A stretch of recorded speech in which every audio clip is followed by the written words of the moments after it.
At a crowded Kentucky auction, a wild stallion bowed before a poor girl, and no one knew what she whispered that made him remember the fire he was born from. They called her crazy, the girl who talked to horses. But that day, under the blazing Kentucky sun, when a wild stallion broke every chain and every man's pride, she didn't run. She whispered 3 soft notes, and the untamable beast knelt before her, as if hearing a voice from another life. Morning in eastern Kentucky came quiet and slow, like honey dripping from the sky. The mist clung to the fences of bluegrass country, and the dew on the grass shimmered like silver. Lila Carter pedaled her rusted bicycle through the dirt road, her shoes wet, her breath puffing small clouds in the cool air. She whistled softly. 3 short notes, a sound that made the horses in nearby paddocks lift their heads. They looked at her, ears twitching, as if they understood. People in town called her the Horse Whisperer Kid, half in jest, half in unease. To them, Lila was the strange girl who talked to animals instead of people. But to Lila, those creatures weren't just animals. They were voices of the wind, quiet, patient, and honest, the kind she trusted more than humans. Her house stood near the edge of a forgotten ridge, patched walls, and a roof that leaked when it rained. Inside, her mother, Mary Carter, was already up, kneading dough in silence. The smell of burnt coffee lingered. "You're out too early again," Mary said without looking up. "I just wanted to see them before work," Lila replied, brushing dust from her jeans. "They listen better than most folks." Mary stopped kneading. "Don't let anyone hear you say that," she warned. "People here don't like what they don't understand." Lila lowered her eyes. She had heard it all before. Don't talk too much. Don't dream too far. Don't let them see who you are. But that morning, the wind blew differently. From the main road below, a loudspeaker crackled with an announcement. "Tomorrow at Bluegrass Estate, the grand auction of Kentucky's wild stallion, Ashfall, the horse no man can tame." The voice carried through the hills like thunder. Lila froze, the name echoing in her chest. Ashfall. She had heard whispers of that horse, black as night, scarred like fire. They said it had broken ribs of 3 handlers and smashed a gate clean off its hinges. At dinner, the talk of the town filled the air like smoke. The neighbors gossiped about the stallion's price, about Jacob Vance, the wealthy ranch owner hosting the auction. Lila only listened, her thoughts far away. "Don't you dare go there," Mary said, her tone sharp. "That place brings nothing but trouble." But Lila couldn't help the pull inside her. Something about the name Ashfall felt alive, like a memory waiting to breathe again. That night, lying on her creaking bed, she listened to the crickets and the faraway whinnies of horses. She thought about her father, long gone after a logging accident when she was 10. He had once told her, "Some horses aren't meant to be tamed. They're meant to be understood." When dawn returned, the world smelled of hay and sunlight. The town buzzed with excitement. Carriages, trucks, rich buyers in polished boots. Lila slipped on her faded jacket, grabbed an apple, and told her mother she'd be late helping at the mill. Mary didn't answer. She only stared out the window, her hands trembling slightly.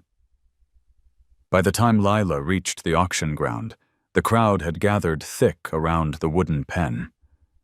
The stallion stood inside, muscles coiled like rope, eyes wild and burning. His coat gleamed black-blue under the noon sun, and the scar on his neck shimmered like lightning frozen in flesh. "Wild as the devil himself," one man muttered. Worth a fortune if anyone can handle him, said another. Ashfall slammed his hooves against the gate, metal shrieking. The crowd stumbled back. Lila's heart raced, not from fear, but from a strange, raw sadness. The stallion wasn't angry. He was terrified. She could feel it in the air, heavy and trembling. Then a shriek. A small boy had slipped too close to the fence.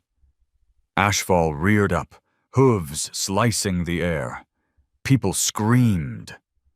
Without thinking, Lila ran forward, dropping the apple, pushing the child aside just as the stallion's hooves came crashing down, inches away from her shoulder. Gasps rippled through the crowd. Lila froze, staring into the horse's eyes, deep, wild, and searching. She didn't move, didn't blink. The world went silent, except for the sound of her heartbeat. Slowly, she lifted her hand and whispered, her voice trembling like wind through leaves. It's okay. You're safe now. Ashfall's nostrils flared. His breath hit her skin like steam. But then, he stopped. The stallion lowered his head, muscles softening, eyes glistening with something almost human. The crowd murmured in disbelief. Did that girl just calm him? Impossible. But Lila didn't hear them. She was still staring into those eyes, feeling something stir in her chest, a connection she couldn't name, ancient and wordless. Behind the crowd, a tall man with gray in his beard watched from the fence. Jacob Vance. His lips tightened. He knew that look in the stallion's eyes. And he'd seen that face before, not Lila's, but another woman's, long ago. Lila stepped back slowly. The crowd parted. The wind brushed her hair, and in that strange hush, the stallion let out a low, broken sigh. Somewhere in the distance, Mary Carter dropped the plate she was washing. The sound of it shattering echoed through the house, through time, and through the secret she had tried to bury for 10 long years. The noise came before the light. A dull roar of voices, hooves and hammering against metal fences. By the time the sun rose over bluegrass, estate. The auction ground looked like a carnival, banners waving, country music playing from cheap speakers, men in hats laughing over cups of whiskey. The scent of hay, sweat, and gasoline mingled in the air. Buyers had come from as far as Tennessee and Virginia. It was the biggest horse auction of the year, a spectacle that promised wealth, pride, and danger. Lila stood behind the outer fence, her hands gripping the worn wood, her palms sweating.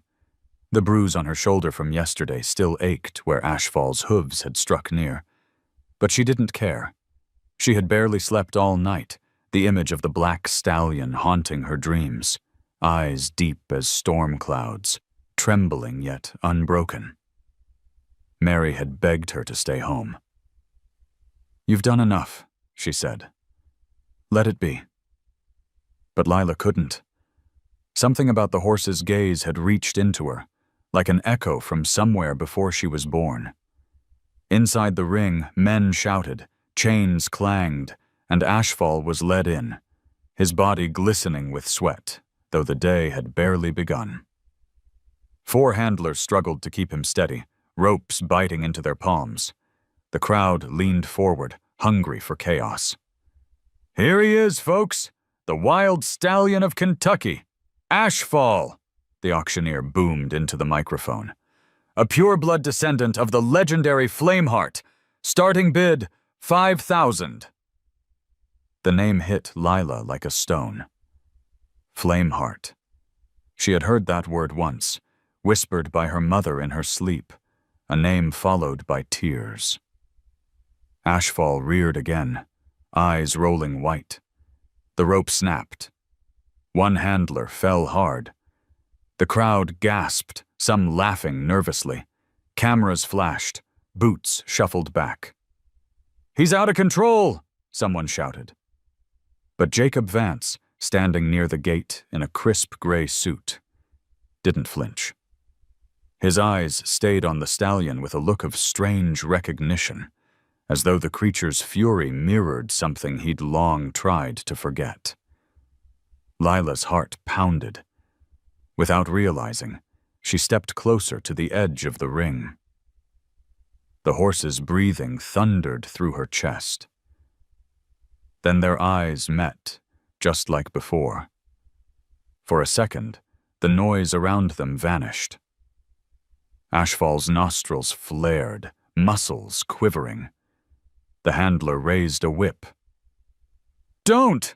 Lila shouted before she knew what she was doing. Her voice sliced through the noise like wind cutting dry grass.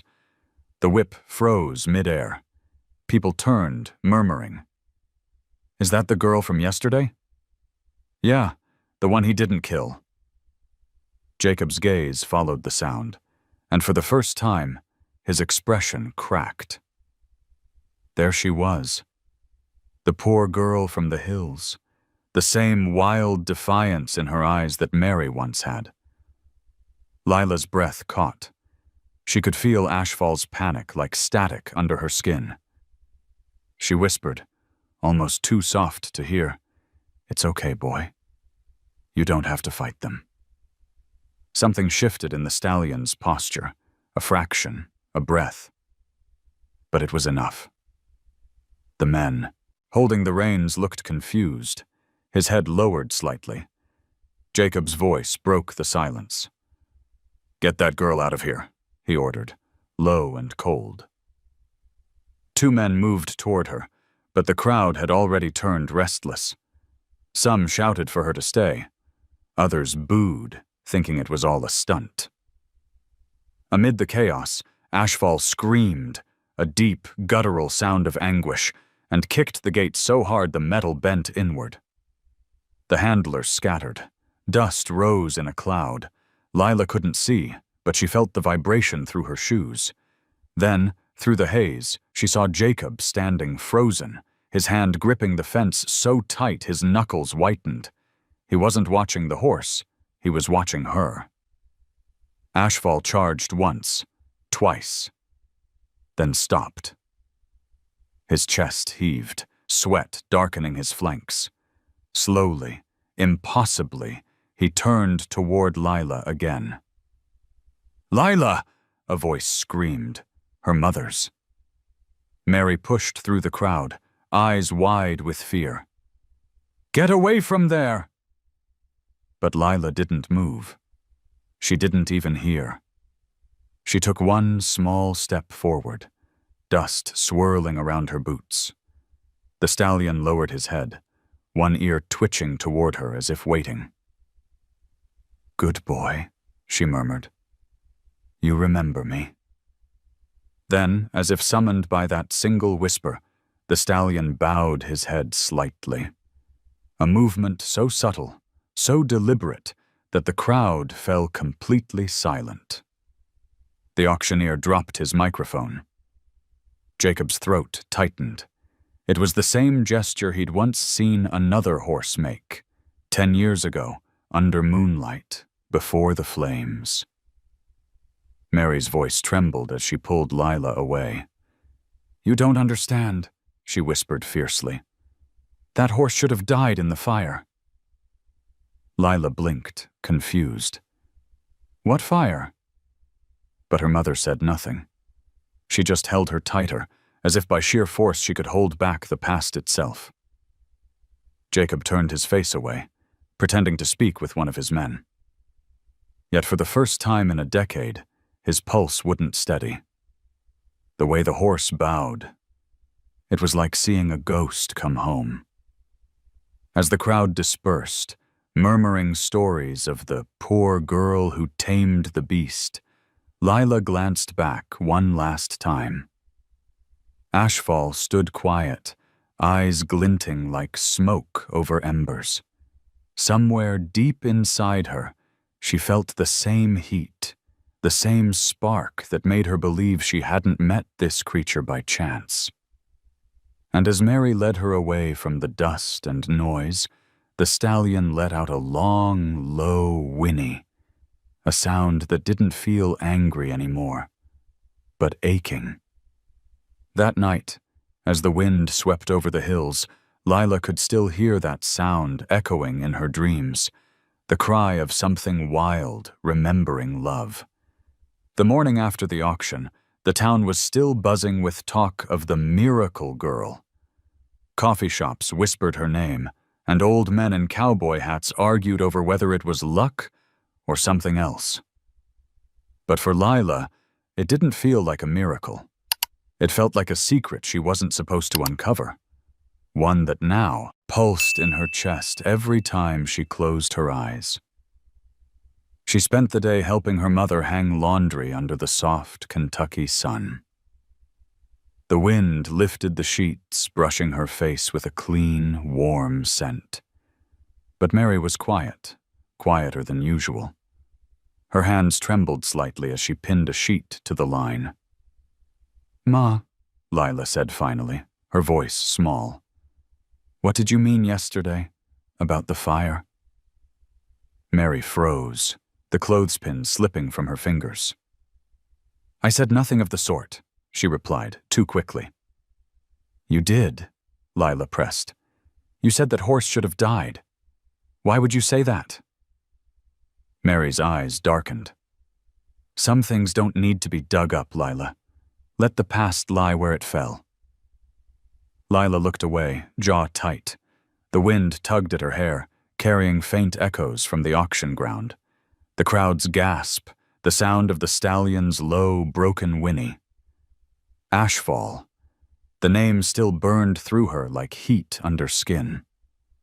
That evening, when the sun dipped low over the hills, a truck rattled down the dirt road and stopped in front of their house. Dust rose like ghosts in the fading light.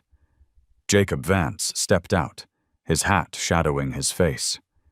He looked out of place against the shabby fence and the sagging porch. A man of money standing before poverty he once knew too well. Mary appeared at the door before Lila could move. Her face went pale. "Jacob," she said, almost whispering his name like it was a wound. He took off his hat. "Mary, it's been a long time." Lila stood in the doorway, eyes darting between them. The air felt heavy, filled with something she didn't understand. Jacob's voice softened. "Your girl's got a gift. What she did yesterday, no one's seen anything like it. I could use her at the estate. Just a few weeks. Paid work. She wouldn't have to handle the horse directly, just keep it calm." Mary's expression hardened. "You stay away from her, Jacob. From us." "She saved that horse's life," he said quietly. "And maybe yours, too." The words struck her like a slap. For a moment, something flickered in her eyes. Pain, guilt, maybe memory. But then she turned away. "Go," she said, "and don't come back." Lila's heart pounded. She wanted to speak, to ask, to understand. But Jacob hesitated only a second longer before putting his hat back on and walking to the truck. He glanced once over his shoulder at Lila, the same steady, haunted look he'd given her at the auction, then drove off down the road, leaving a trail of dust that glowed orange in the sunset. That night, silence pressed against the walls of their small house. Lila sat by the window, staring at the moonlight on the hills. She thought about the way Ashfall had lowered his head, the way her mother had trembled when she'd seen it. Something connected them all, her, the horse, her mother, and that man with eyes like storm clouds. Sleep didn't come easy. Around midnight, she heard the distant cry of horses carried by the wind. It sounded almost like a voice calling her name. She slipped from her bed, dressed quietly, and crept out into the night. The air smelled of dew and wild clover. Crickets hummed in the dark. It took her an hour to reach Bluegrass Estate on her bicycle. The moon hung low, a pale silver coin behind drifting clouds. She hid the bike behind the hedge and slipped through a side gate left unlatched. The estate at night was eerily still. Lanterns flickered in the stables, casting long shadows across the dirt floor. And there, at the far end of the stalls, she saw him. Ashfall. The stallion stood motionless, head low, coat glimmering like black glass under moonlight. His breath came slow, visible in the cool air. The stable smelled of hay and iron, and something faintly metallic, the scent of old sorrow. Lila took a step forward. The floorboards creaked softly beneath her boots. Ashfall's ears twitched, but he didn't move. She stopped just outside the gate. "Hey, boy," she whispered. "It's me." The horse turned his head slightly. His dark eyes caught the light, not wild, but wary. She reached into her pocket and pulled out a half-eaten apple from dinner, the same kind she'd dropped at the auction. She held it out, palm open. He hesitated, then stepped closer. The ground trembled under his weight. Slowly he took the apple, teeth brushing her skin. "That's it," she murmured, smiling. "You remember?" The silence stretched long between them. Only the wind moved, carrying dust through the open slats of the stable. Then something caught her eye. Hanging on the far wall, half hidden by shadows, was an old horseshoe. Bent, rusted, and engraved with a faint word she could barely make out. Flameheart. Her breath caught. The letters shimmered under the lantern glow, and suddenly her mother's voice from years ago came back. Soft. Broken. "Some fires never die, Lila." She touched the cold metal. A chill ran through her. Ashfall snorted behind her, restless now, as if sensing what she had found. His hooves pawed the dirt, the air thickening with unease. "Easy," she said softly, turning back to him. "It's okay." But even as she spoke, she could feel the weight of something old, a story buried deep in the dust and smoke of time, stirring awake again. The lantern flickered, the wind rose, and for the briefest second, she thought she heard another sound. Not the horse, not the wind, but a woman's voice, whispering her name. She stepped back, heart racing. The stable fell still once more, yet the echo lingered, wrapped in dust and silence, like a secret that refused to die. The next morning, the world seemed quieter, like the air itself was holding its breath. Lila woke with hay still tangled in her hair, and the faint memory of the word Flameheart burning behind her eyes. She hadn't told her mother about sneaking to the estate. She couldn't. Not yet. Some truths needed the right light to be seen, and morning wasn't kind enough for that. Mary moved around the kitchen without a word, the smell of coffee thick and bitter. Her hands worked the same rhythm as always, pouring, stirring, scrubbing, but there was a stiffness in her shoulders that made Lila's chest ache. "I'm heading to the mill," Lila said, half hoping for a reply. Her mother didn't look up. "Stay clear of that place," she murmured. "Which place?" Mary turned, eyes sharp and sad. "You know which." Lila wanted to argue, to say she wasn't a child anymore, but before the words could form, a truck engine growled outside. She froze. Through the window, the sunlight glinted off a familiar gray pickup. Jacob Vance stepped out, dust trailing behind him. He looked older in daylight, the kind of old that didn't come from years, but from regret. He took off his hat when he saw Mary standing at the doorway, her jaw set like stone. "Morning, Mary," he said quietly. "I just came to talk." "You've done enough talking for one lifetime." Lila glanced between them. There was something in the way they faced each other. Not anger, not quite. More like two people standing on the edge of the same wound. Jacob sighed. "Lila, I owe you thanks for what you did at the auction. That horse, Ashfall, he's calmed a little since you came. Won't let anyone near him, but still, he listens when he hears your voice." Mary stepped forward. "She's not working for you." Jacob didn't flinch. "I'll pay her fair. She could help me get him ready for the next auction. It's just temporary." Lila's heart pounded. "Ma, I can handle it. You said yourself we're behind on bills. The roof leaks every time it rains." "I said no," Mary cut in, voice trembling. "That place is cursed. Everything that comes from it burns people alive." Jacob looked down, the corner of his mouth tightening. "Mary." But she turned away. "Get off my land." For a long moment, only the wind moved, brushing through the trees, carrying the faint smell of grass and smoke. Jacob replaced his hat and nodded once. "All right, but if she changes her mind, she knows where to find me." When the truck drove off, Mary's hands shook as she leaned against the doorframe. "Promise me you'll stay away from him," she whispered. Lila hesitated. "Why do you hate him so much?" Her mother didn't answer. She just stared out the window, eyes fixed on something far beyond the hills.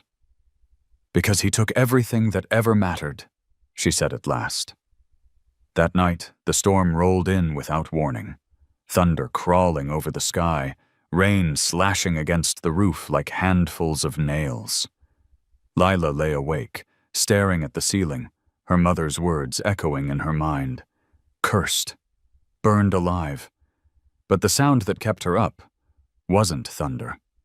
It was the image of Ashfall trapped behind that iron gate, the way he'd looked at her, pleading without sound. Just before dawn, she made her decision. She wrote a short note. "Don't worry, I'll be careful. I promise." And left it on the table beside the cold coffee pot. Then she slipped into her boots and pedaled toward Bluegrass Estate through the mist. When she arrived, the sun was only beginning to rise, painting the fields gold. The world smelled of rain and damp earth. Jacob was already outside the barn, smoking, his face drawn tight against the morning chill. "I figured I'd see you sooner or later," he said without surprise. "I'm not staying long," Lila replied. "Just till he's calm." He nodded slowly. "That's all I ask." Inside the stable, Ashfall paced in his stall, head tossing. When Lila whistled the 3 short notes, he stopped. The same quiet recognition passed between them. Something deep, wordless, ancient. Jacob watched from the doorway, his cigarette forgotten between his fingers. "He hasn't done that for anyone," he said softly. "Not since—" He stopped himself, eyes flicking to the old horseshoe still hanging on the wall. Lila followed his gaze. "Who was Flameheart?" she asked. The question made him stiffen. He dropped the cigarette and crushed it under his boot. "A mistake," he said after a pause. "One that cost more than I care to remember." He left before she could ask more. Over the next few days, Lila spent every spare hour at the estate. She learned Ashfall's moods, when to approach, when to stand still, when to hum softly so the sound would ripple through the air like calm water. She brushed his coat, careful around the jagged scar at his neck. Sometimes she'd whisper, not sure if she was talking to the horse or herself. "You're not angry. You're just lost." Each time, He'd blink slowly, as if he understood. But the more she visited, the more Mary's silence at home grew heavy, and the more Jacob's gaze seemed to linger, haunted. On the 5th evening, as the sun bled red over the fields, Lila leaned against the fence, watching Ashfall graze in the paddock. Jacob approached quietly, hands in his pockets. "You've got something rare," he said. "The way you talk to him, like you hear things the rest of us don't." Lila smiled faintly. "Maybe it's just the wind." He studied her a moment, then said, "You sound just like your mother did when she worked here." Her head snapped up. "My mother? Worked here?" Jacob hesitated. "A long time ago, before you were born." Lila's pulse quickened. "You knew her?" "I did," he said softly. "Better than I should have." The air between them turned fragile. He started to say more, but the sound of hooves interrupted. Ashfall suddenly rearing, nostrils flaring, as if some invisible spark had struck his memory. The reins snapped against the post with a crack. Lila stepped forward, calm and steady. "It's okay, boy," she whispered. "It's just the wind again." Ashfall lowered his head slowly, chest heaving. The wind died. Silence fell. Jacob watched her in awe, and in guilt.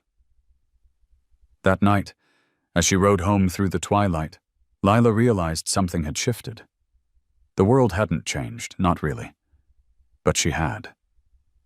The closer she got to the truth, the heavier the air felt, like the storm before a wildfire. And somewhere in the dark, behind the rhythm of her bicycle wheels, she could swear she heard a low, distant sound.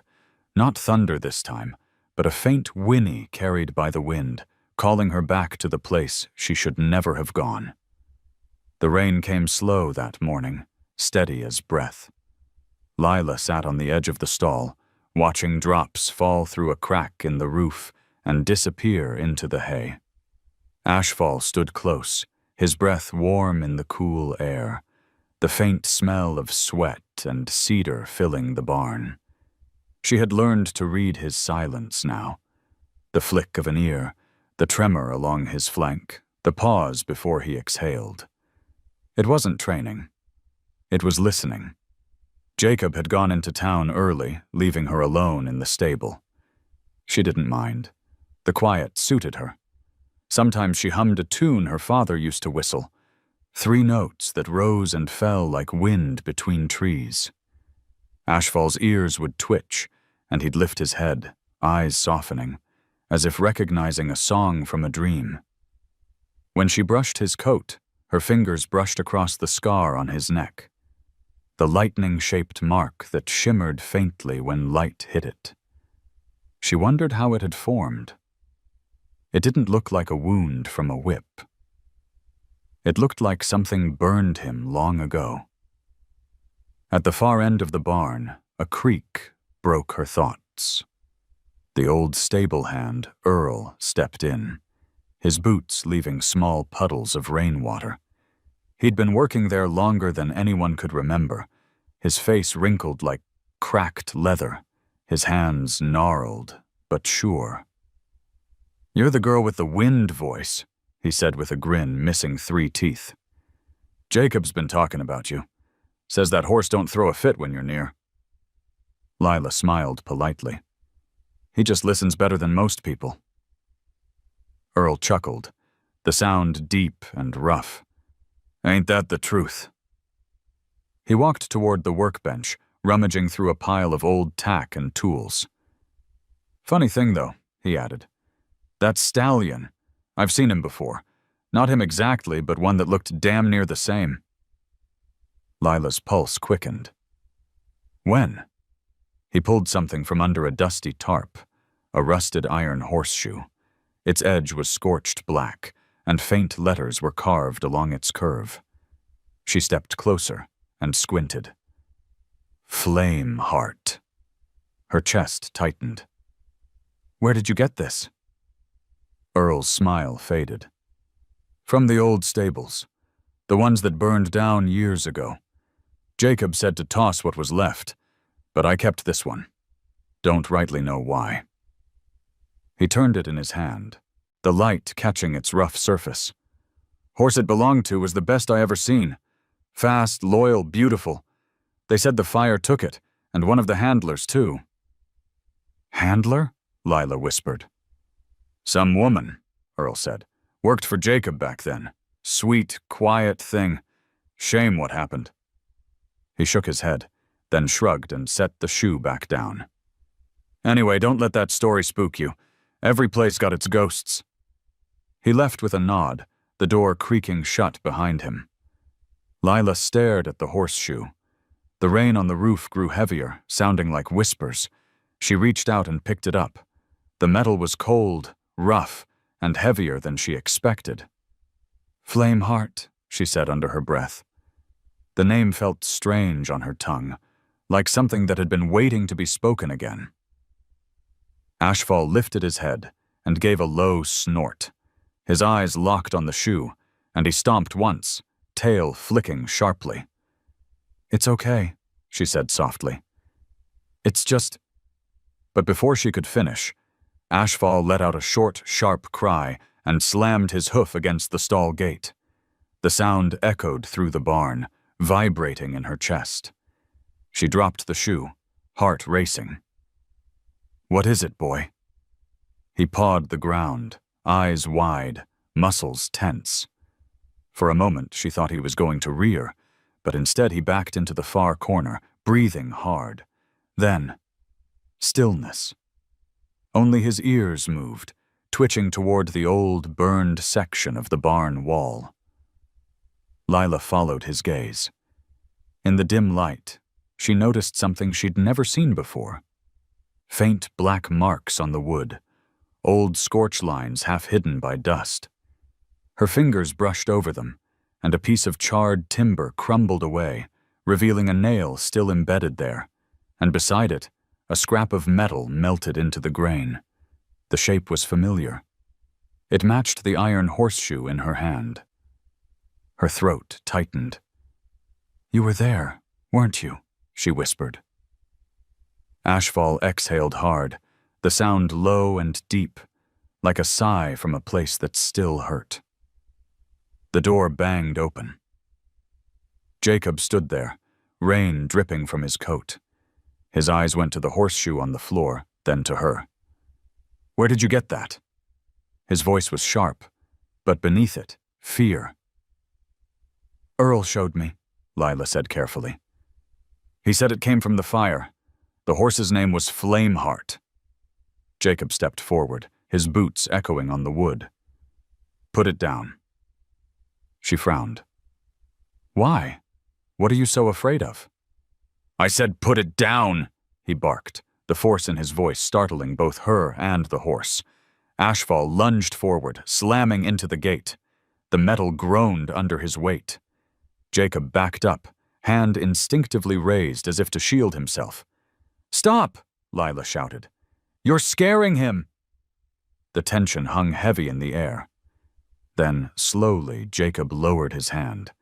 The anger drained from his face, replaced by something older. Regret. He looked at the horseshoe again. "That horse was his, Mother," he said quietly. "Flameheart.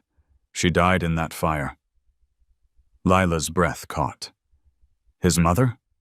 Jacob nodded. "We thought her foal burned too, but I guess we were wrong."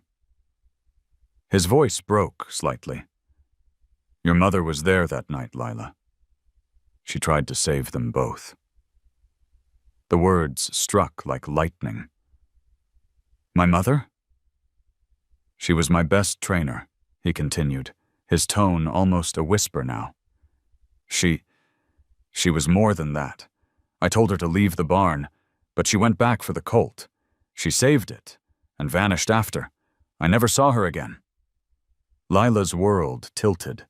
The rain outside seemed to fade, replaced by a ringing in her ears.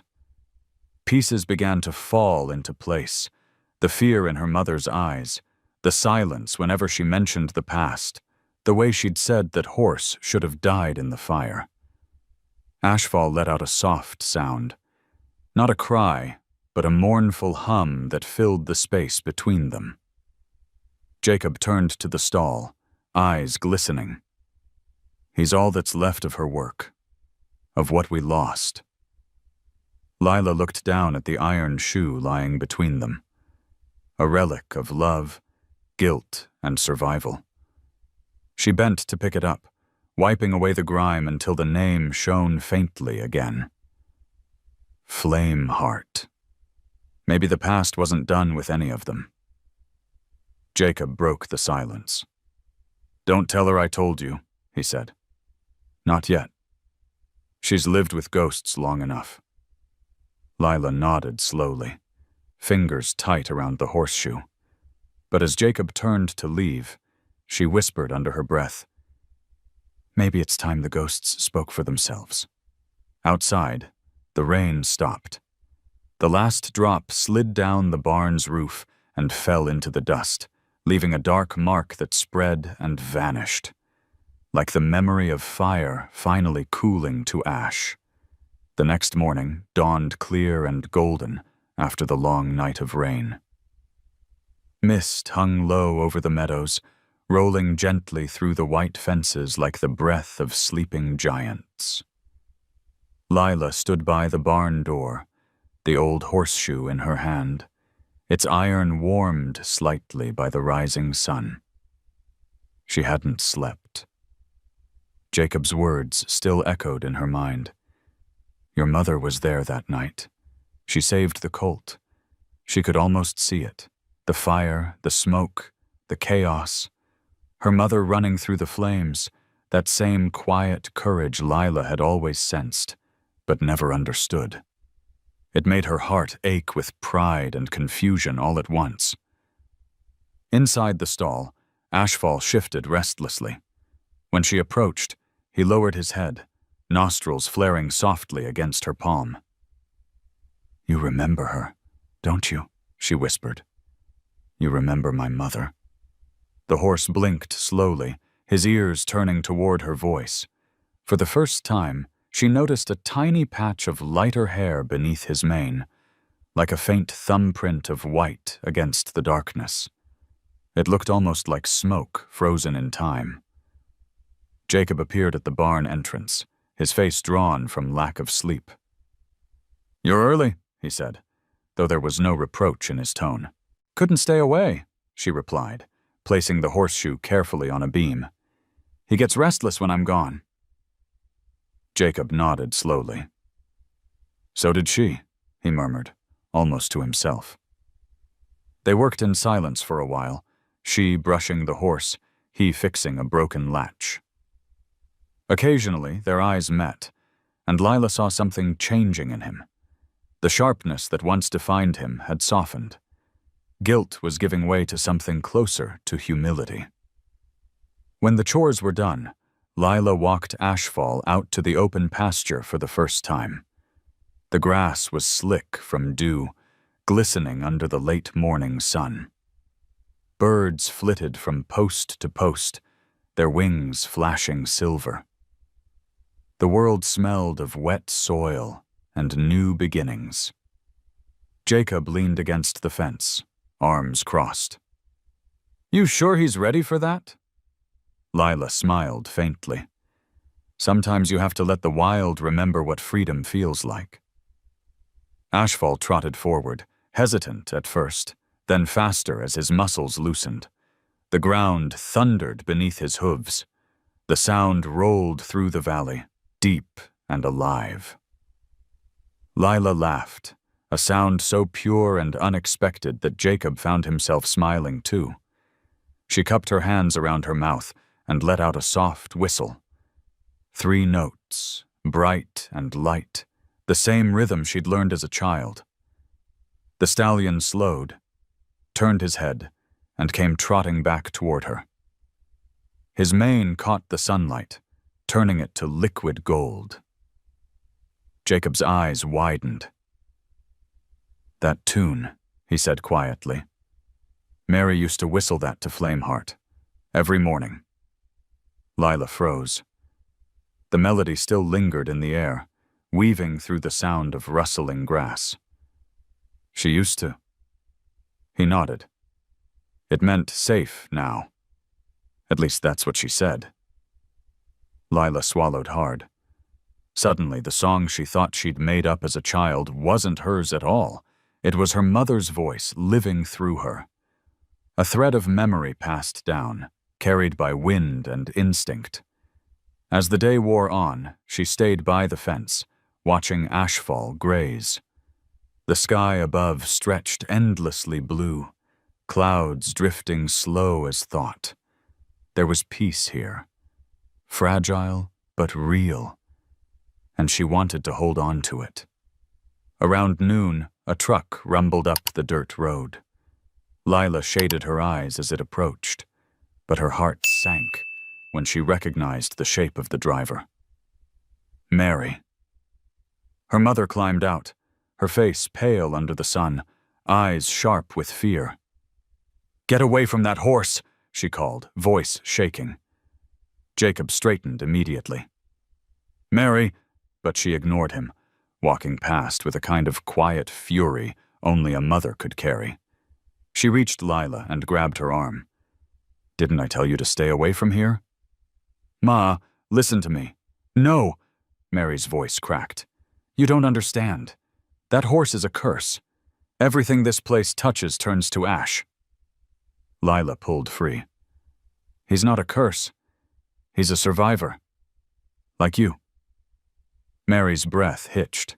Her gaze fell to the horseshoe lying on the beam nearby. She went still. Slowly, she stepped forward and picked it up, fingers trembling over the name. "Where did you find this?" "Jacob told me the truth," Lila said. "About Flameheart, about the fire." Mary's shoulders sagged.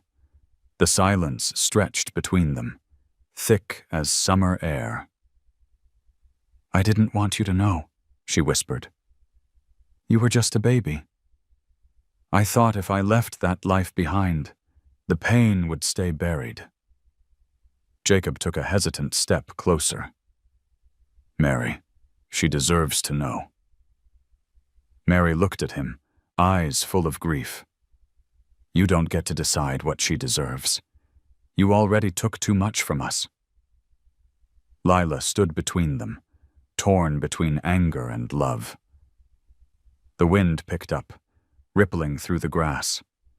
In the field, Ashfall lifted his head, sensing the tension. He let out a low sound, half a whinny, half a sigh, and walked toward them slowly. Mary turned to look, her expression softening as the horse stopped a few feet away. Their eyes met, human and animal, and for a fleeting moment, the years of silence fell away. Her voice broke. "You were just a colt," she whispered. "You shouldn't even remember me." But Ashfall did. He bowed his head slightly, as if in recognition. Lila's throat burned with emotion. "He never forgot," she said softly. "Neither did you." Mary reached out, hand trembling, and let it rest against the stallion's cheek. "I'm sorry," she whispered, tears sliding down her weathered face. "I couldn't save her. I couldn't save him." The horse closed his eyes, leaning into her touch. The moment was so quiet that even the birds seemed to pause. Then, as if the earth itself exhaled, the wind rose, carrying the faint tune of Lila's whistle back across the meadow. It was the same song Mary once used to calm the fire. She looked at her daughter in astonishment, realizing that what had survived wasn't just the horse, it was love itself, passed down in the only language it knew. Lila smiled faintly through her tears. "See, Ma? He's not the past. He's the proof it wasn't all lost." Jacob turned away, wiping his face with the back of his hand. For once, no one said anything more. The sun climbed higher, warm on their faces, and the sound of the meadow filled the spaces between regret and forgiveness. For the first time in 10 years, the bluegrass fields didn't feel haunted. They just felt alive. Night fell heavy over the hills of Kentucky, the kind of darkness that swallowed sound. The barn lights glowed faint and golden, halos in the mist.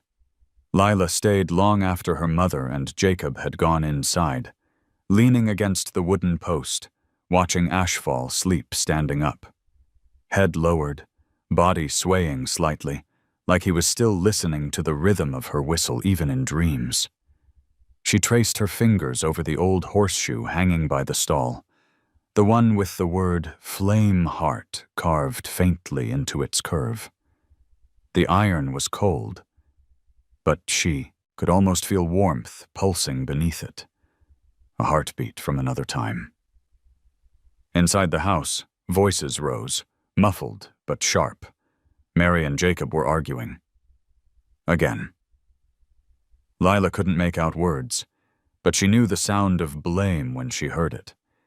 It was the same tone that had filled her childhood, whenever the past came too close to the present. She turned away and stepped into the field. Fireflies blinked across the grass, the air thick with the scent of wild mint.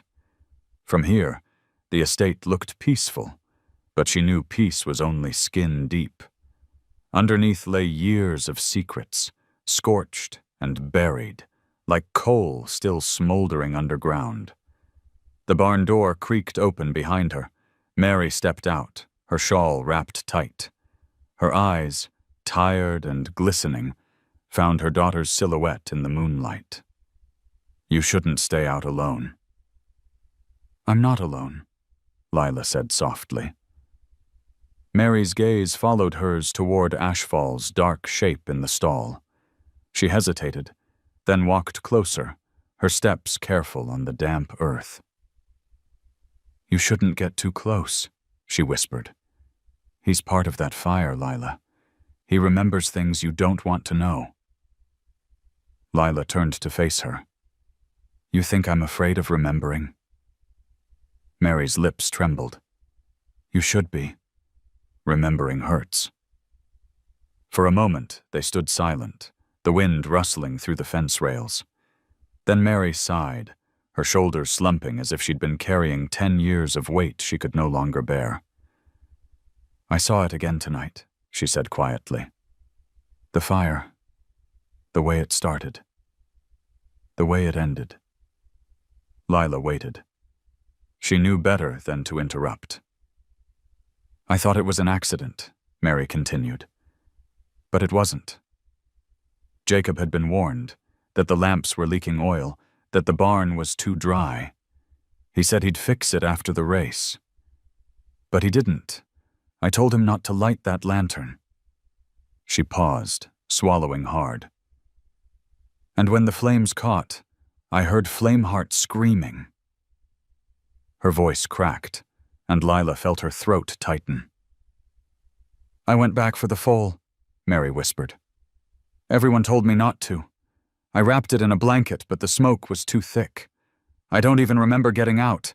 I just remember Jacob's face when the barn collapsed, like he knew what his greed had cost." She wiped at her cheeks roughly. "I couldn't stay after that. I took you and left. I thought it would all burn away with the past." Lila stared at her, the truth settling in slow, like ash falling after a storm. "And you never told me," she said. "All these years." Mary looked up, eyes glistening. "Some stories don't save you, Lila. They only keep you warm while they kill you." Behind them, a sudden noise, a sharp metallic clang, broke the silence. They both turned. The horseshoe had fallen from its nail, landing upright in the dirt. Ashfall stirred in his stall, snorting, restless. His hooves struck the floor in uneven beats, echoing through, The night. Lila ran to him, placing her hand against his neck. His skin was slick with sweat.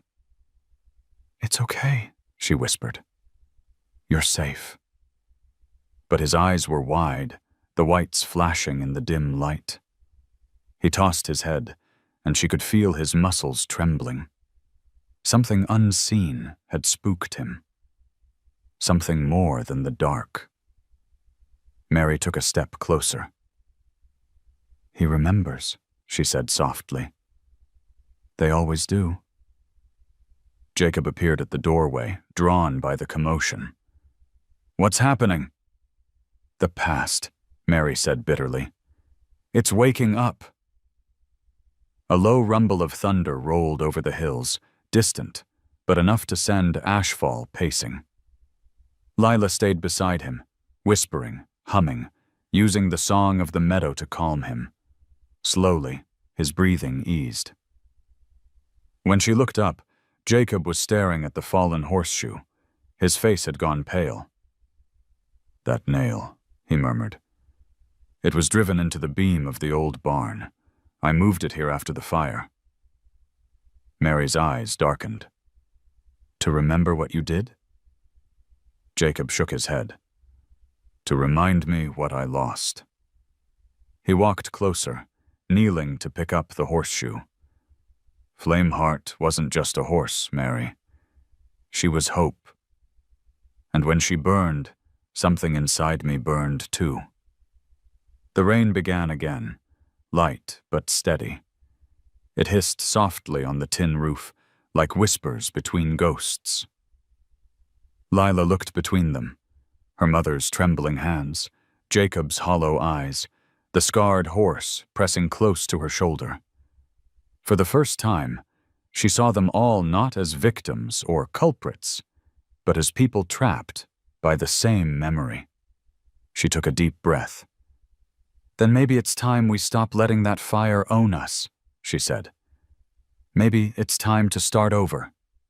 Neither adult answered, but something shifted, not in their words, but in their silence. Ashfall bent his head, brushing against Lila's arm, his breath warm and steady now. The storm outside grew louder, rain turning to a curtain of silver against the night. And in that sound, in the hiss of water meeting earth, Lila thought she could hear it. Faint, almost hidden, the echo of a heartbeat through smoke. It wasn't the fire anymore, it was the past, finally learning how to breathe again. The rain had stopped by dawn, leaving the world damp and heavy with the smell of wet earth.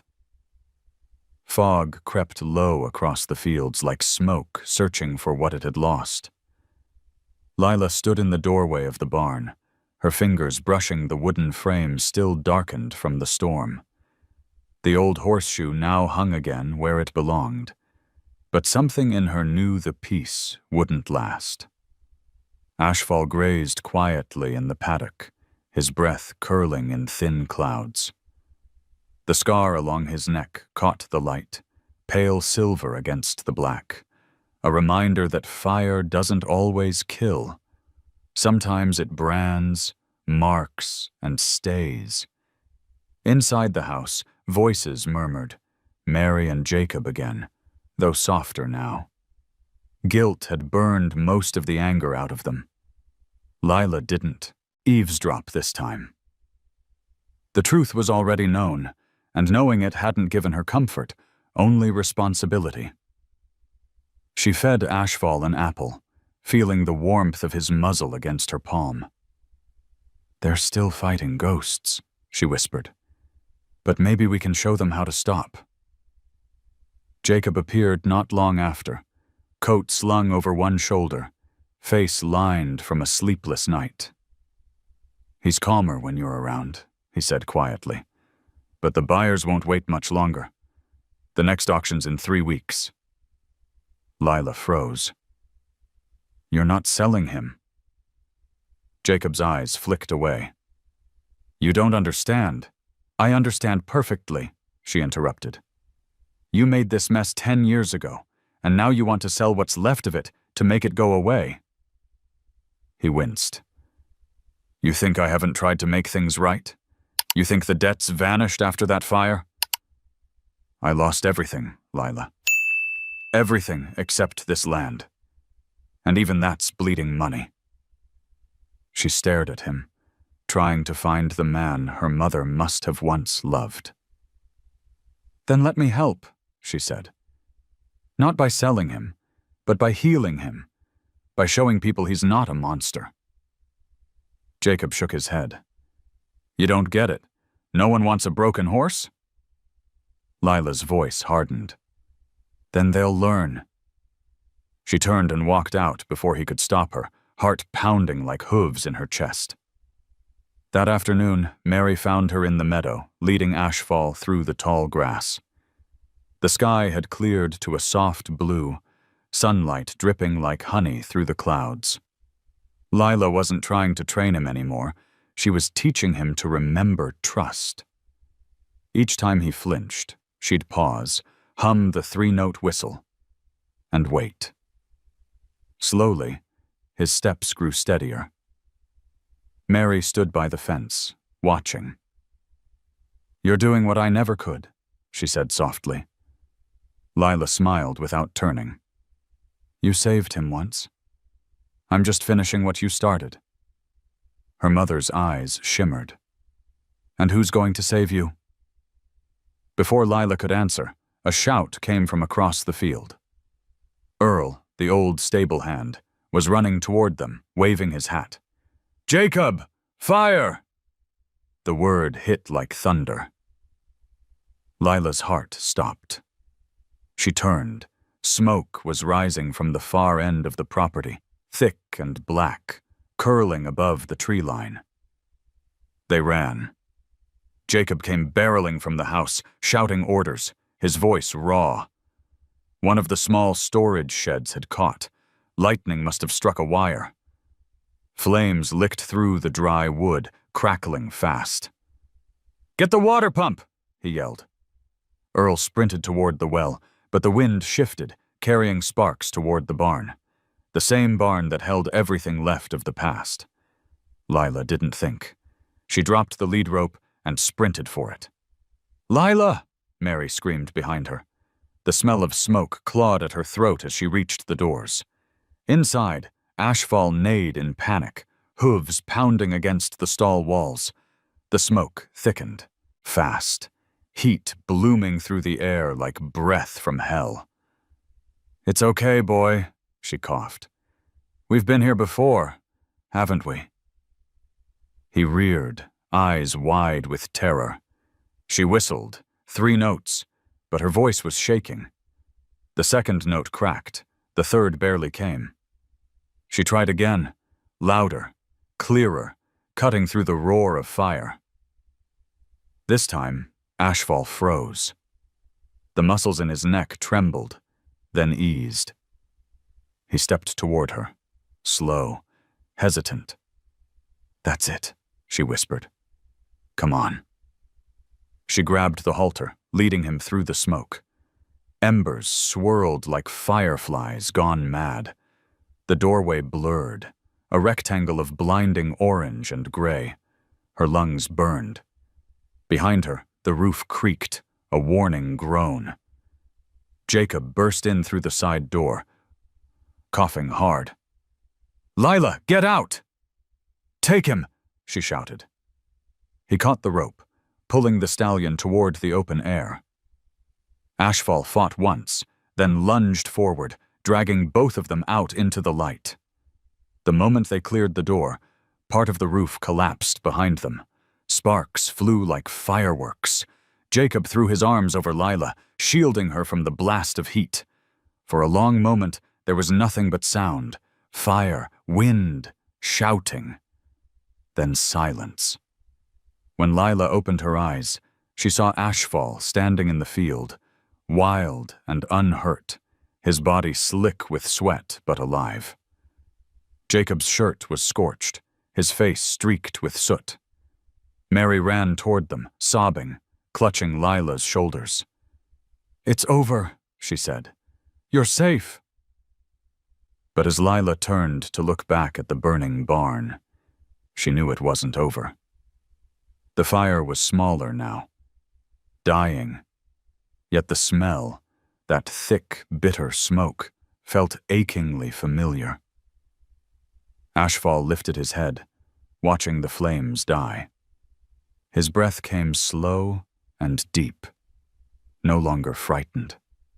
It was as if he understood that this time the fire had burned the right thing, the last shadow of their guilt. When the final beam fell, the sky filled with drifting ash, soft and gray, settling over the field like snow. Lila reached out her hand, catching a flake on her palm.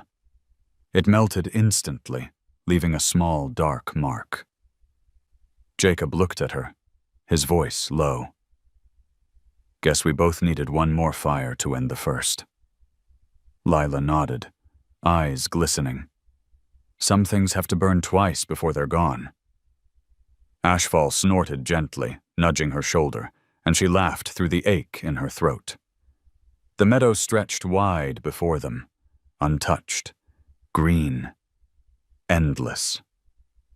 Behind them, smoke curled toward the clouds, not as a threat, but as a farewell. Smoke drifted like a pale ribbon across the morning sky, thinning until it was only a smell caught in fence posts and hair. The shed had burned to a hulk of black timbers. The barn stood, singed but steady, its doors flung wide as if it too needed air.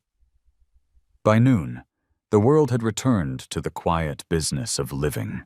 Birds testing the light, cattle lowing beyond the pond, the meadow folding back into itself. Lila walked Ashfall along the fence line, slow and easy. The stallion's hide was still damp from the night's fear, but his steps were steady, ears flicking toward her voice. She spoke little. After fire, words sounded cheap. She let the rhythm of his hooves carry the story. We were there. We came through. Behind them, Jacob stood with a man in a stiff jacket and a tablet in his hand. The stranger took photos, frowned at the char, measured this and that with a brittle tape measure. Lila caught fragments as the wind turned. Coverage excludes older structures, policy limits, depreciation. Another phrase rose up like a thorn: mortgage relief. Jacob's jaw was hard as old fence wood. When the car finally rolled away, he stayed where he was, hands in his pockets, watching the dust settle. "Insurance won't touch the old barn," he said, not quite to her. "Says it's past the policy date. The shed is covered, but it won't be enough." He glanced toward the house where the roof curled like a bad memory. "The bank's already called twice this week." Lila kept her gaze on Ashfall. "So you'll sell him to pay for what the fire didn't finish?" He didn't answer. The truth had already spoken. Ashfall nudged her shoulder. She rubbed the notch of bone between his eyes and felt, for a breath, the colt he'd been. The sound of a heartbeat inside smoke, the shape of a mother he couldn't save. "We can't keep living like everything is a debt," she said softly. "Not money, not grief."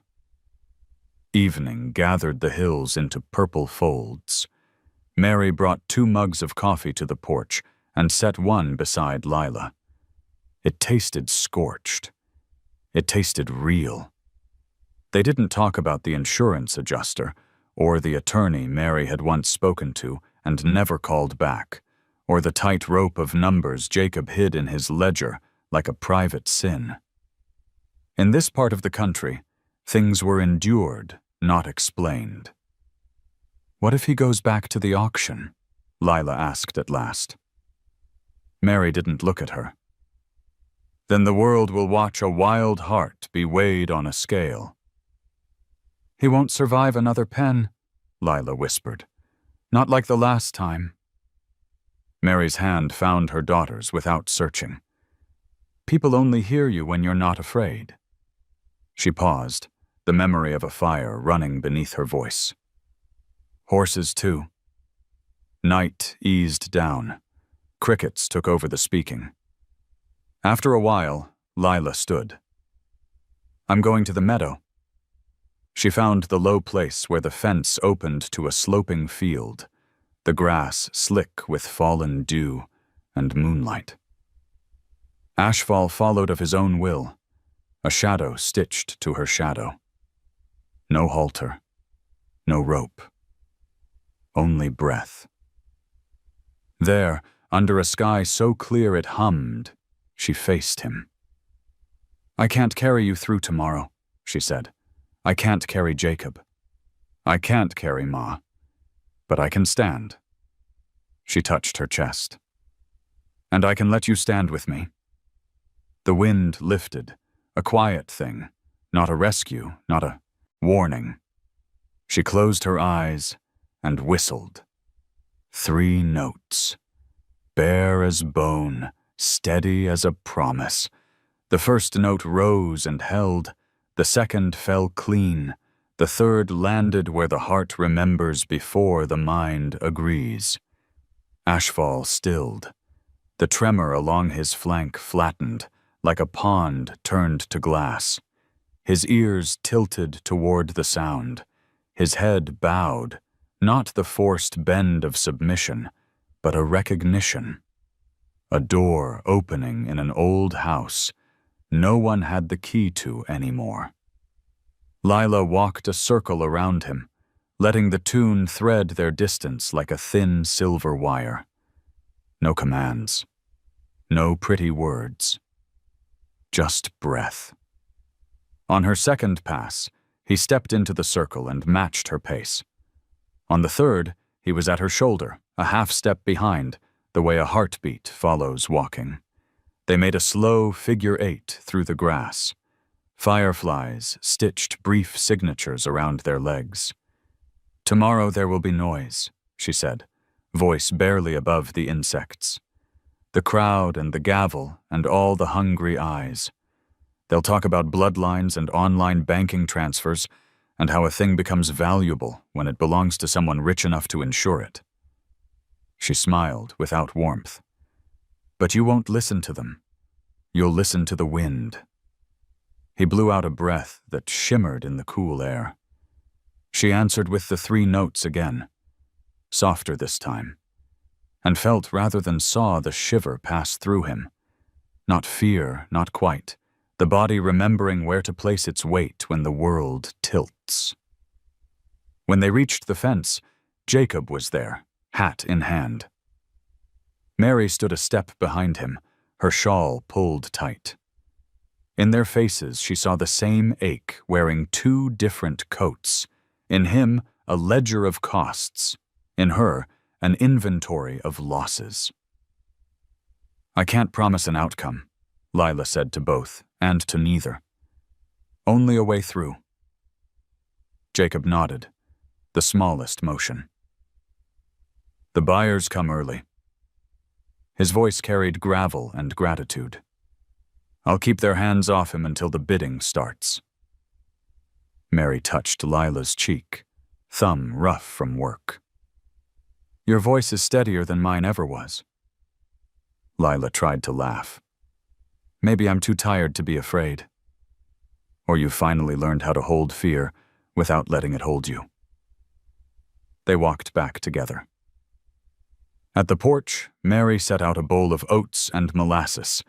Ashfall lowered his head and ate like a creature who understood that grace can come in small, sticky gifts.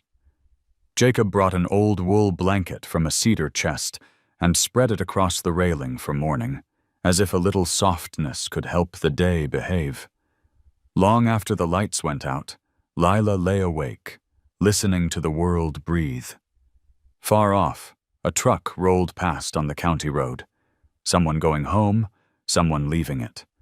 She thought about credit cards and auto loans and the quiet humiliations money demands from people who work too hard to have so little.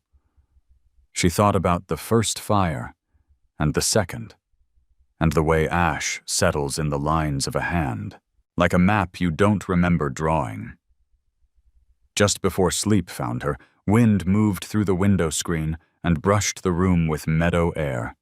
Hay, damp earth, the clean hint of water. She sat up and whistled once, so soft it might have been a dream. From the paddock came an answer, not a whinny, only the sound of a large animal shifting its weight, choosing stillness over flight. The last song of the wind was not loud. It didn't ask for witnesses. It braided 4 lives together without ceremony. A man who owed more than money, a woman who kept walking through fire, a girl made of breath and stubborn light, and a horse who remembered what love feels like when you set it down and step back. Morning would bring the crowd and the silence. For now, the night held. And in the hush between 2 breaths, something old, older than debt, older than fear, finally lay down and slept. The sun rose too quickly that morning, a pale disk bleeding through the haze like a watchful eye. Lila had been awake for hours, sitting on the back steps with a cup of black coffee gone cold. Down in the valley, she could already hear the hum of engines, the metallic clatter of gates being opened, the restless murmur of voices gathering. The auction had returned, not just an event, but a reckoning. Ashfall stood near the fence, still as a statue, his coat catching the first light. He looked calm, but there was a weight in his stillness, the quiet that comes before a storm, before a choice. Lila rose slowly, brushed dirt from her jeans, and walked toward him. "It's today," she said softly. "But you already knew that." He turned his head slightly, one dark eye finding hers. For a moment, the world seemed to still. Mary came from the house, her face pale beneath her straw hat. "You don't have to go through with this," she said, voice low. "I do," Lila replied. "If he's sold, I want him to remember that he wasn't alone. And if there's any chance, he can be free, I need to take it." Jacob appeared at the truck, adjusting his collar like a man dressing for his own trial. "They'll expect him in the ring by noon," he said. "We'll take the back road. Fewer reporters." Mary glared at him, but said nothing.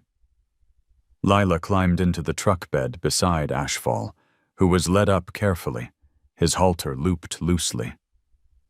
As they pulled onto the dirt road, the tires kicked dust into the bright morning. The world blurred into a wash of gold and green. Fields, fences, wildflowers bending in the wind. At the fairgrounds, the crowd was larger than anyone expected.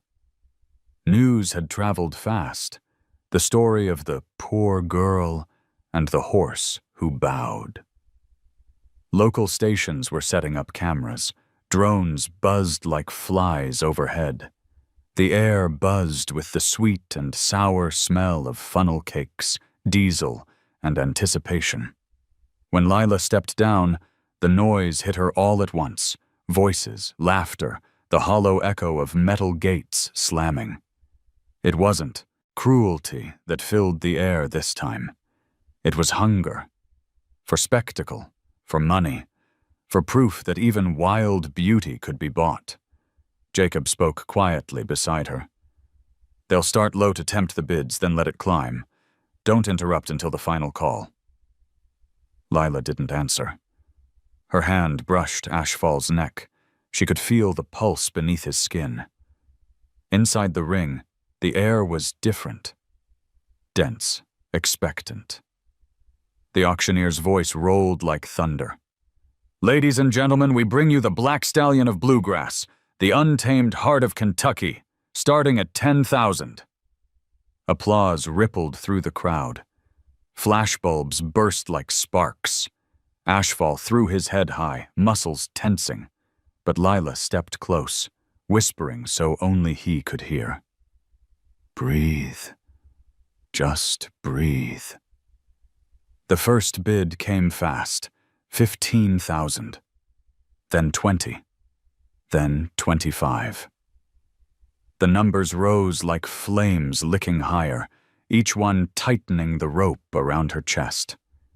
She looked toward Jacob. His face was unreadable, but his hands were clenched behind his back.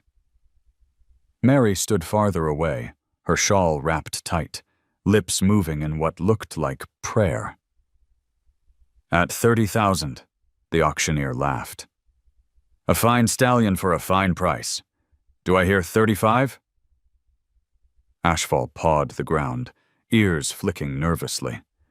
Lila could feel his fear building, old ghosts stirring behind his ribs. The noise, the crowd, the smell of metal. It was the fire all over again. She took a breath and began to hum. 3 notes. Slow, steady. The melody of the meadow. Ashfall froze. The crowd hushed for just a heartbeat, confusion spreading. Lila didn't stop.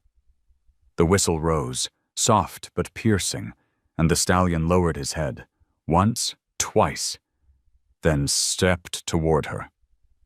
Someone gasped. Cameras clicked, the auctioneer hesitated, stammering mid-sentence. "Ma'am, please," he began, but his voice was drowned out by the sudden quiet that fell. The crowd's noise thinned to nothing. Lila placed a hand on Ashfall's muzzle. "It's okay," she whispered. "You don't owe them your fear." The horse's chest heaved.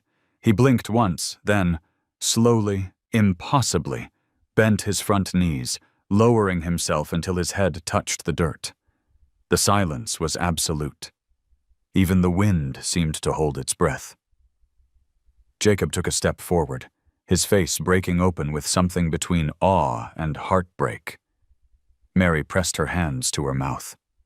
Lila knelt beside the stallion, resting her forehead against his. "It's not about winning," she murmured.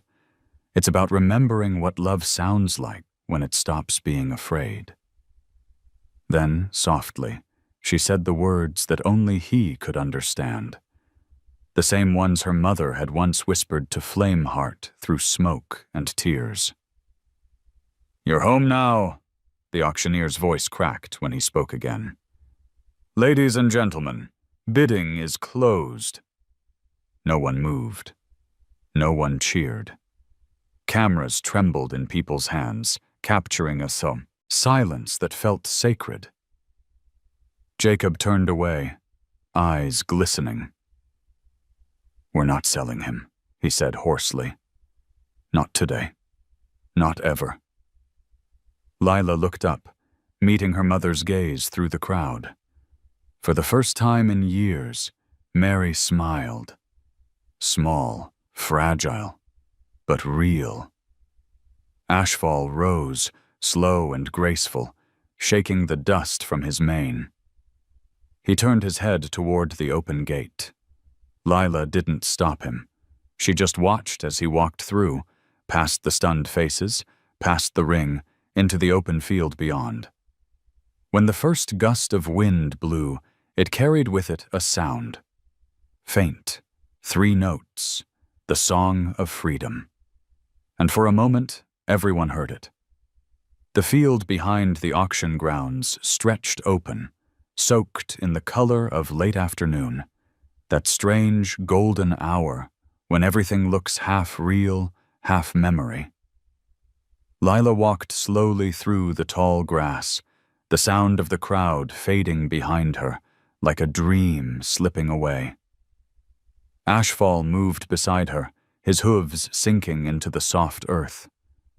There was no halter now, no rope, no fence, only air and trust between them. Behind the grandstand, Jacob was still arguing with the auction officials, the men waving contracts and shouting about losses, but their voices were small against the wide sky. For the first time in 10 years, he wasn't thinking about numbers. He was thinking about the look on that horse's face when it bowed, the same look Flameheart had given him before the fire took everything. Mary stood near the gate, watching mother and daughter walk into the sunlight.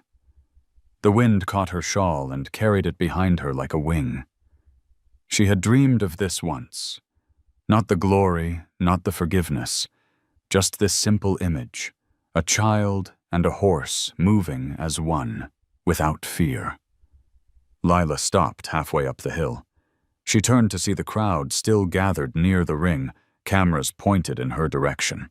She could hear someone say, "What did she whisper to it?" Others guessed, others speculated, but no one really knew. Because what she had said wasn't meant to be heard. It wasn't language. It was something older, older than grief, older than guilt, the sound of a heart deciding not to run anymore.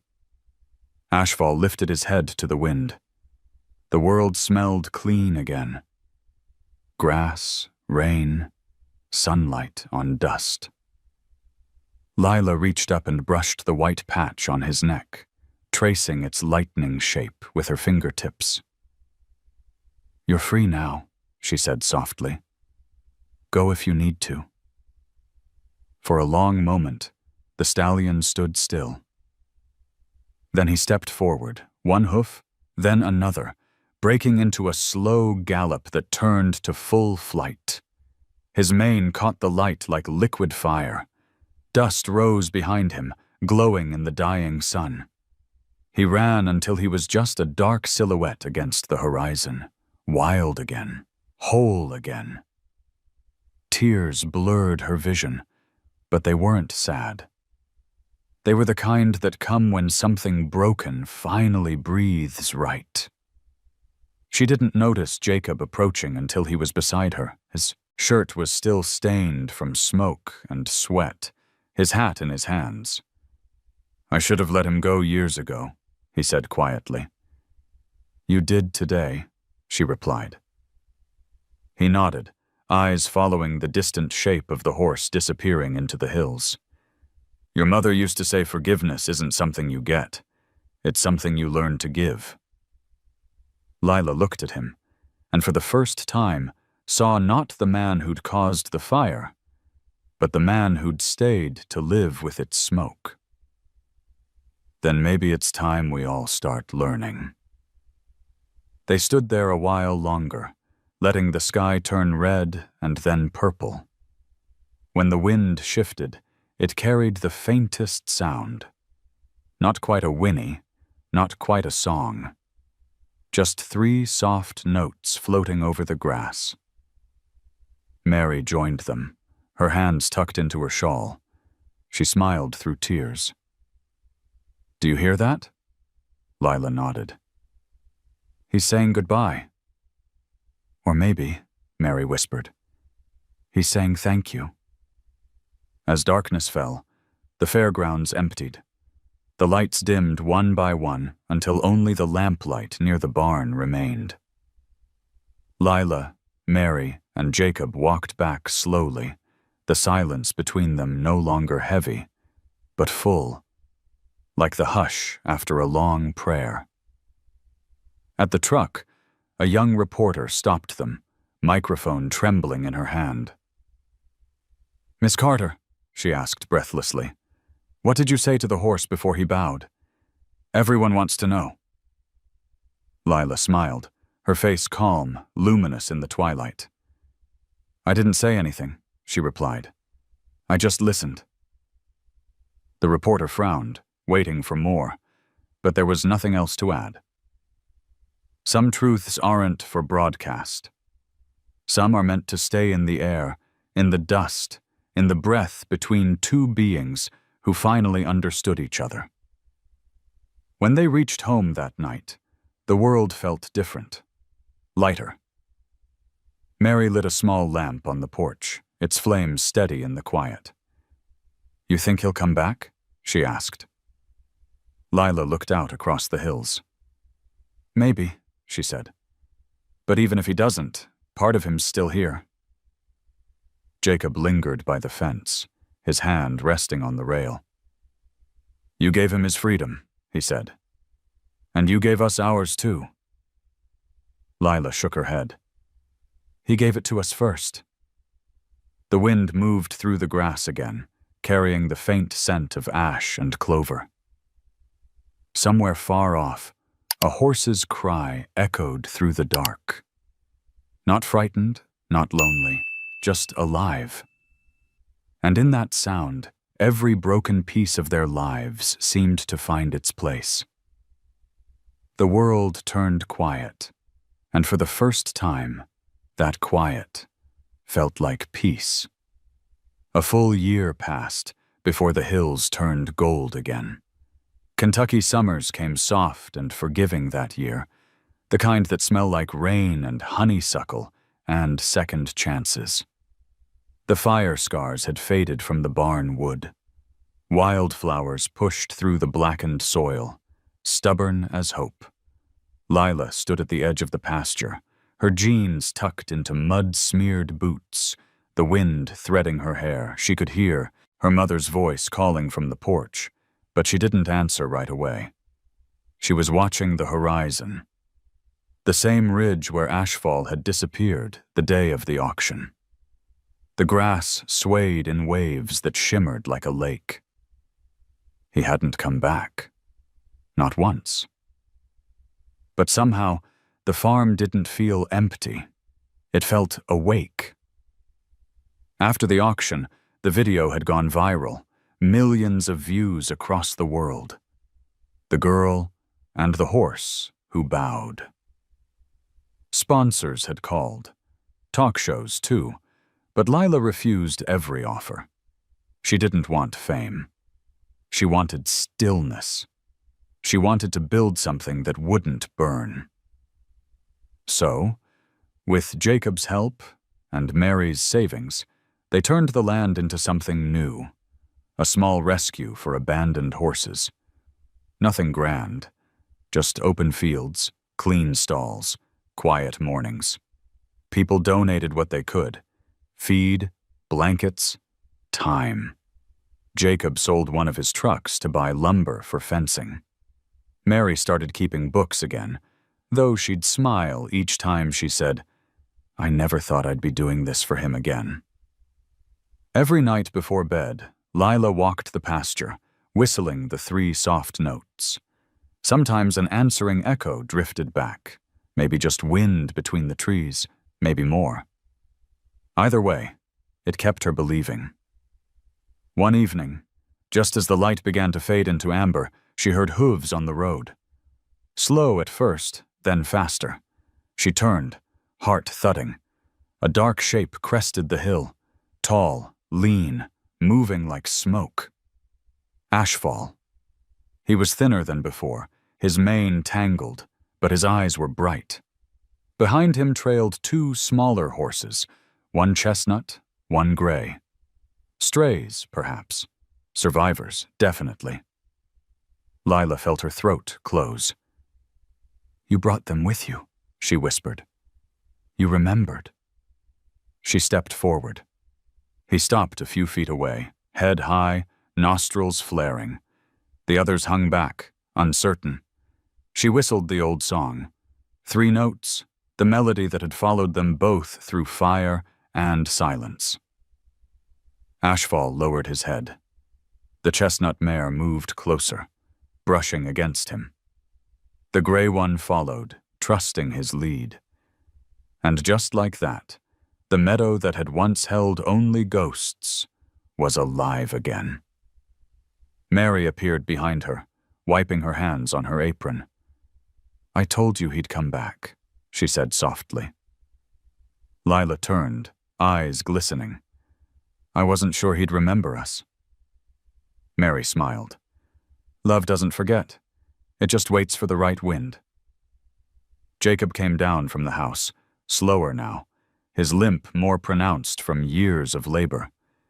He stopped beside them, silent for a moment. "Well," he said finally, "guess we've got more mouths to feed." Lila laughed, brushing tears from her cheeks. "And more hearts to heal," That night, the farm glowed under the moonlight. The new horses settled in the lower field, tails flicking lazily. Ashfall stood near the fence, watching Lila hammer the last gate latch into place. When she looked up, their eyes met, and it was the same unspoken understandings before. Not ownership, not even reunion, just gratitude. "You found where you belong," she said softly. "And maybe so did we." The wind picked up, stirring the tall grass. Ashfall raised his head and gave a low, quiet call. 3 notes, almost like her whistle. The sound drifted through the valley, echoing off the trees. In that moment, everything aligned. The hum of crickets, the smell of earth after rain, the stars pulsing above like small forgivenesses. Mary leaned against Jacob's shoulder. Lila rested her hands on the fence and smiled into the dark.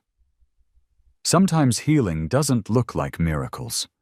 Sometimes it's just the slow returning of trust, the sound of hooves in grass, the quiet of a heart finally unclenching. As the night deepened, a warm breeze carried through the fields, lifting the dust, the laughter, and the smell of hay. It wove through the house, through the barn, through every scar left by time and fire, until even the silence seemed to breathe again. Somewhere in the distance, Ashfall's silhouette moved across the ridge, mane flowing like river light. He paused at the crest, turned once toward the farmhouse, and then disappeared into the open world, where the wind belongs. Lila didn't cry this time. She just listened. And for the first time, what she heard wasn't loss. It was peace.